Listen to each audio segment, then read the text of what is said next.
Current River Councillor Andrew Foulds joins us to talk about city issues and more. It's James with Net News Ledger. Joining us by Zoom is Current River Councillor Andrew Foulds. Andrew, welcome to Net News Ledger. Nice to be here, James. Thanks for the invitation. We're trying to reach out to all the members of City Council because one of the things I think I'm seeing in all of this stuff with COVID is councillors are having a harder time getting connected to their constituents. So, James, no question of that. So let's start with a Current River project, a Current River ward issue. Boulevard Lake, what's happening there? There's construction on the dam. People are getting excited. We're heading into spring. It's going to be a different summer with the lake where it's at. So what's happening?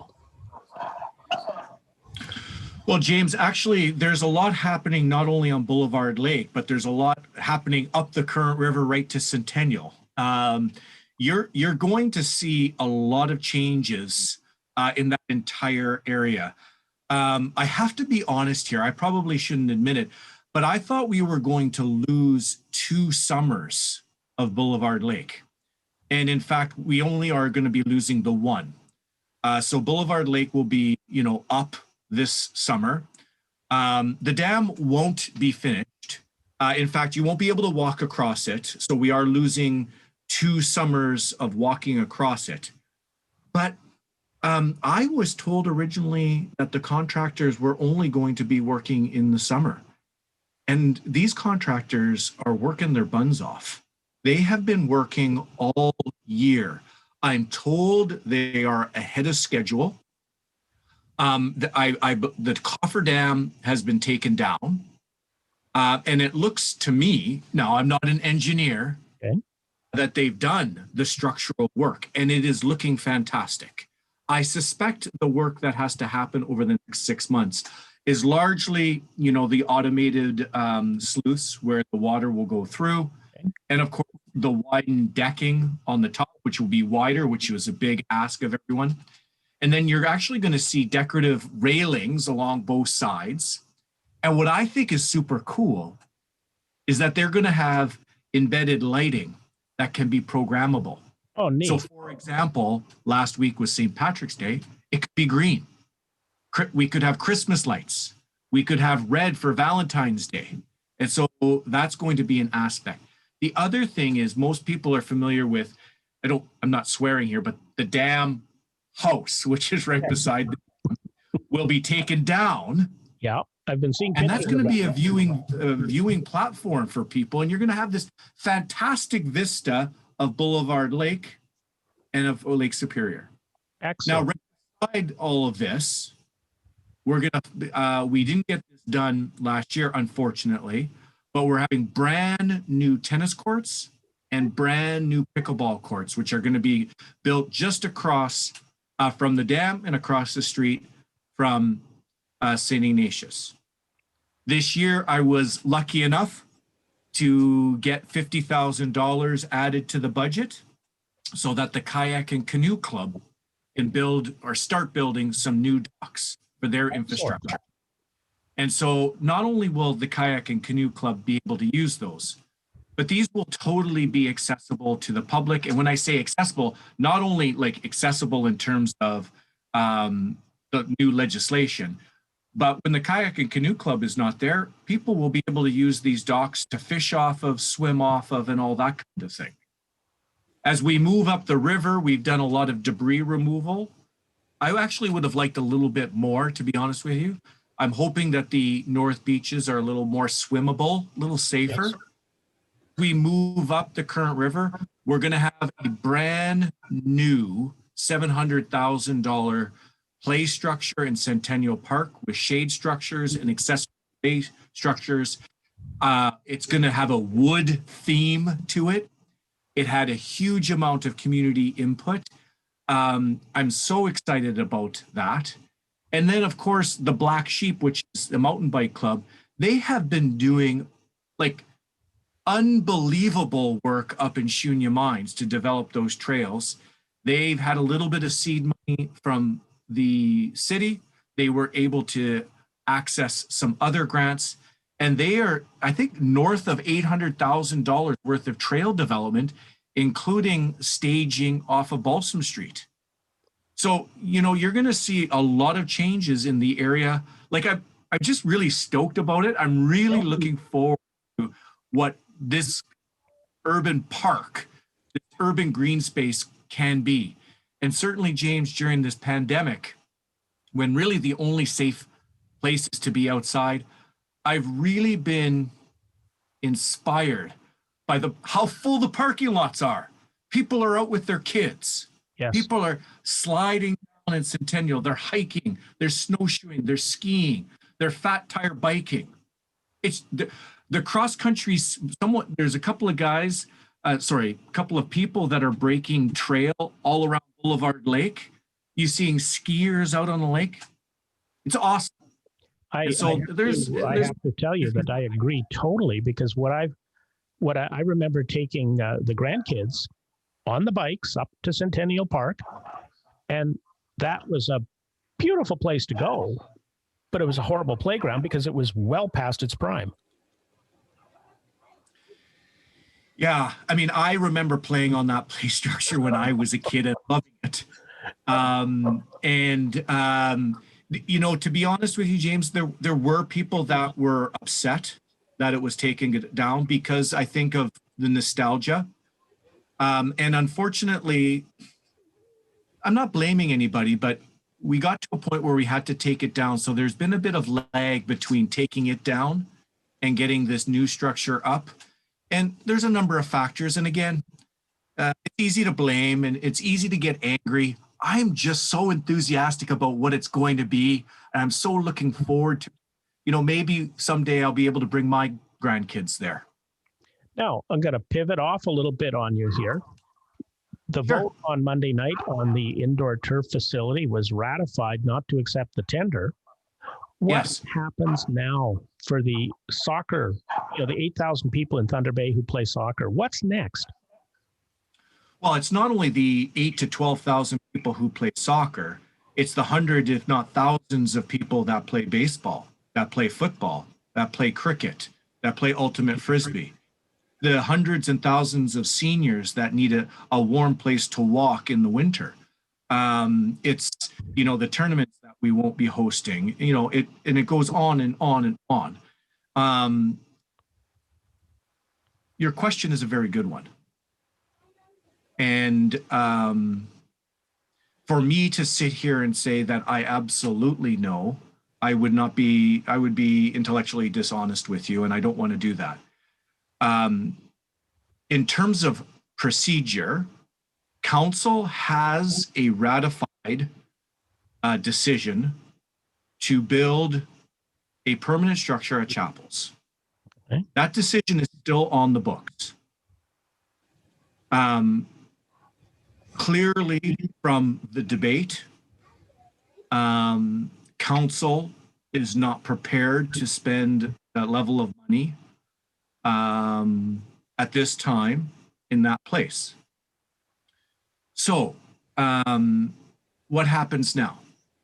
Any member of council can bring forward a motion to committee of the whole that can do any number of things, including amending that decision to build, to potentially go back to the drawing board, get different locations, sizes, all those kinds of things. So the short answer is right now it's a bit of crystal ball. There's no question that I am frustrated and disappointed. I'm particularly frustrated and disappointed for the potential users in a couple of years from now. And here, let me put my cards on the table. I was probably never going to use this facility. I'm not entirely sure my children would be using this facility. I was kind of hoping maybe my grandchildren would. Huh. And this was a project that I think was a real game changer potentially for this community. And James, earlier we were just talking about the debate. When we talk about the social determinants of health, physical activity, health style, education, mental health. In the municipal realm, we don't have a lot of jurisdiction on that. However, one of the things that I really feel strongly about is the value, the broader public interest in physical activity and recreation, and that is in the municipal realm. And so when we have a community that is, I think, struggling in a lot of ways, whether it's with racism, poverty, mental health, addictions, obesity, what can I do as a leader to not only make decisions for today, but for the kids 20, 30, 40, 50 years from now? And although very expensive, we would all like this to be cheaper. Well, I think investment. One of the pieces that I've noticed, and maybe it's just the pandemic, but we've watched prices on many things climb. Lumber, for one of them, steel. You know, the lumber one makes sense to me. If there's been a shortage of numbers of people going out cutting trees, there's going to be a shortage of lumber. And therefore, you know, grade 12 economics, grade 13 economics, as I date myself as being older, but supply and demand. If there's less of it, it costs more. And so we're probably going to see an increase to do a similar facility no matter what. Or if we wait long enough, we'll be paying the same price for a much lesser facility than we were looking at now. You nailed it. The reality is the longer we wait, you know, you are looking at millions of dollars of increases and $1 million plus every year to build the same facility. So these facilities get cheaper to build. They get more expensive. So for those people that made the argument about, you know, people were, rightfully so, people aren't comfortable with debentures potentially, and they weren't comfortable with the interest on debentures. Here's the reality. You wait 3 or 4 years to build this, the initial price is going to be higher than the interest that you paid now. Okay. So that's tough. And so, you know, I haven't given up on this, but I think it's pretty tough slugging now. And I'm hopeful we can come up with something.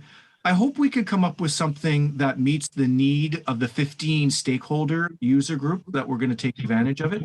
I that's the key, is that it's something that they can use. But the other thing is, it needs to be something that we can be proud of as a community. And that's one of the ones, Andrew. We do struggle a little bit with, you know, building things that we want to deserve and, you know, need. And I don't see this as an add-on. I really feel that a facility like this significantly improves this community. Now, moving forward on this, I mean, one of the things, when I was a kid, we moved to Thunder Bay and there was the open line show on CKPR 580 AM. And I remember when I moved here, the debate was on the community auditorium, and that talk show turned into a focal point that downsized, was opposed to, and eventually downsized the community auditorium. And if the community auditorium had been built to the size they originally talked about, some of the bands that we want to have come to Thunder Bay now would be coming here. Do you think sometimes in Thunder Bay that social media has sort of taken on that official opposition to city council role? Well, okay, let me first say that I think that the media serves a very important role in making sure that all elected officials are accountable. And that role is super important, whether they say good or bad about me personally. That role in a democratic society, I think, is important. But I you know what? Let me just, I totally agree with you, by the way, in terms of where we ended up with the auditorium certainly limited us in terms of what we could attract. But the other thing it limited us is in more revenue. It limited our revenue generation. And of course, we subsidize it now quite significantly, and I'm happy to do that. But if we had actually built it to what we wanted to, we probably would have to subsidize it less now. But I just want to paint a picture to you that perhaps, with that auditorium in a community of 100,000 plus, how many communities around the world of 100,000 have their own symphony orchestra? Not many. That's right. And to have that kind of rich cultural art option in this city, man, I'm proud of that. And it's something like, we're a hockey town, fine. We're a sports town, fine. We're a university town, fine. We're a blue collar town, fine. We're growing into white collar town, fine.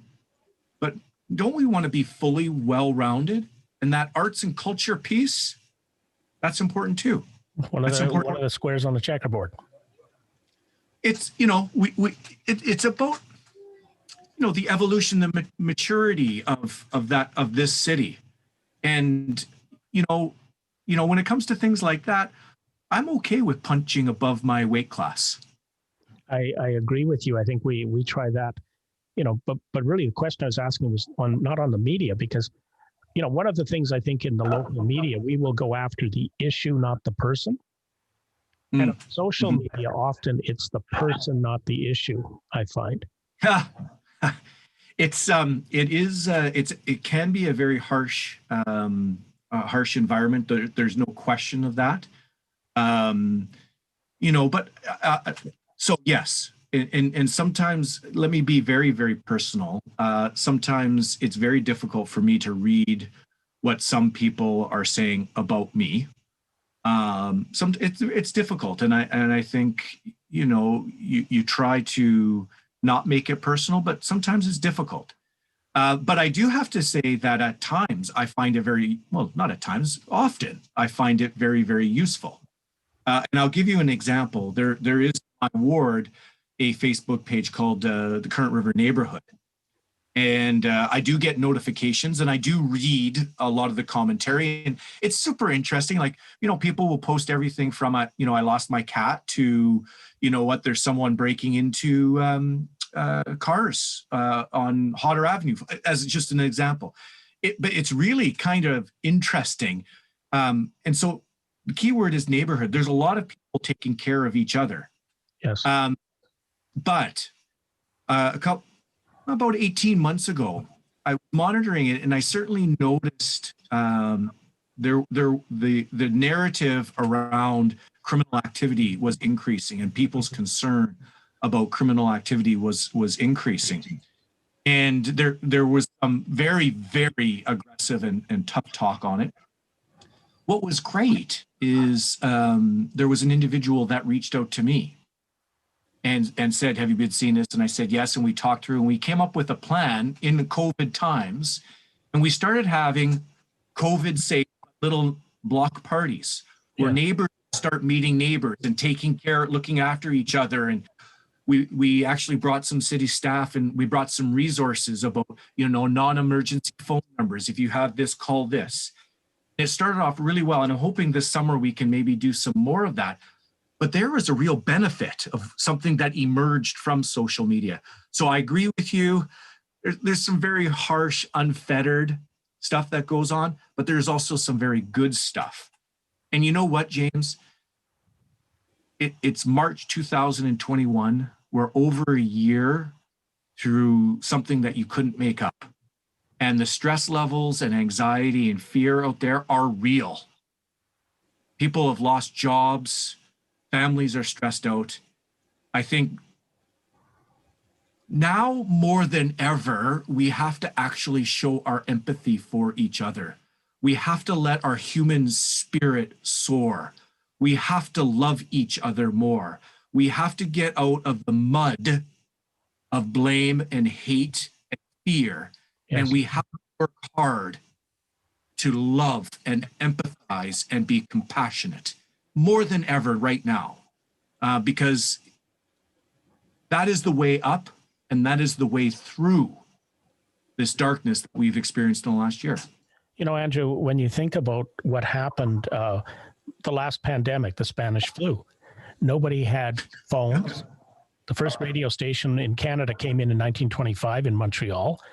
If you wanted information, there was the newsreel at the theater. Well, okay, go to the theater and get sick, get the Spanish flu and die. So that wasn't really popular. We are so much more fortunate now just because of the level of technology too.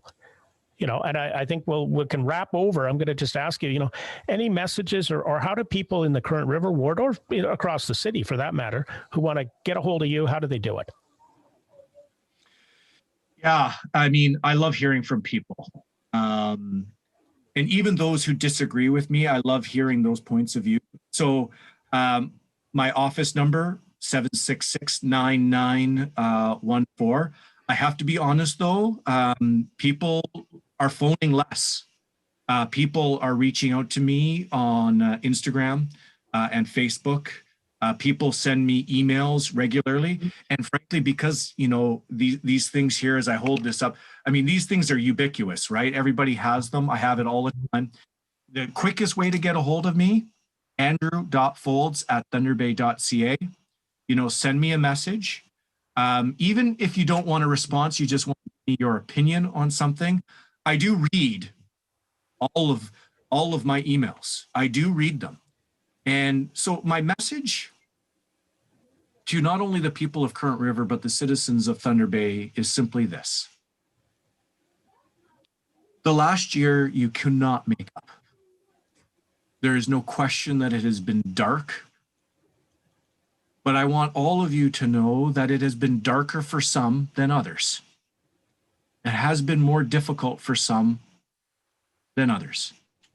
I cannot, for 1 second, imagine if my mother or father were at Roseview and one of the unfortunate people that were infected by COVID, one of the unfortunate people that passed away. I can't imagine, still the dozens of people that are impacted every day. And this is one of the things that we don't talk about is the COVID discrimination. You see someone cough, or if you've got COVID, what kinds of impacts are they feeling from their friends, their coworkers, their family? We're learning virtually. I have students, because my other job is teaching, where they were taking grade 9 science second semester last year, and now I'm teaching them grade 10. Their experiences in high school, gone. Grade 9 and 10, it's been dark. And so it's been tough. But there is a few truths. We are tough. We are resilient. We are Northerners. And no matter what is thrown in our faces, we find a way. And I guess I would say, instead of hate and fear and blame, it's empathy, love, and compassion. And from that, gain strength, look after each other, and we'll get through it. Andrew, thank you very much. I think that's a perfect place to close today. And I hope to get you on again. We're going to be reaching out to councillors and the mayor and getting more people from the city council talking more out through our audience, which continues to grow at like a dandelion going on your lawn. Thanks for the opportunity, James. I really appreciate the invitation. Thank you. To keep up to date, you have to subscribe. You have to hit that like button and hit the notification to stay in touch.